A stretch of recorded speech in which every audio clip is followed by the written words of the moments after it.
Okay, so we're going to go through the Copenhagen plank from knee position. This will be one of the first progressions we use with the Copenhagen and adductor plank work. First thing to notice is how we set up the rack. So what we want to make sure is that our bar is nice and low on the rack, and you'll see why in a second, that we've got a bar pad on and potentially a mat as well if you want it for your elbows.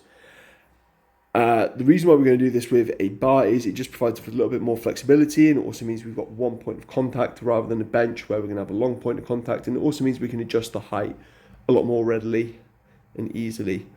So the setup for this movement, what we're going to be doing is essentially doing a plank with one knee raised up on the bar pad, and what we want to do is make sure that the whole foot is in contact, so the foot, shin and the knee are resting on that point. And what we're then going to do is lift our body up, and we're going to think about squeezing our knees together. So we're trying to push our knees together, especially this top one, because it's this adductor here that's going to be working. Obviously, the adductor is the muscle that pushes the knee inwards. The abductor is the one that pulls it out.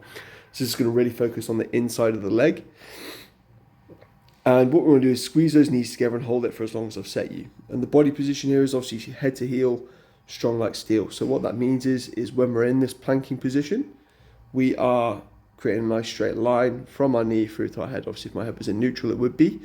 And also as well, if we were to look at this from a bird's eye view, we want to make sure we've got a nice straight line there. So what we're not doing is inhibiting the hips by sinking them back. You want to make sure that you're pushing your hips through.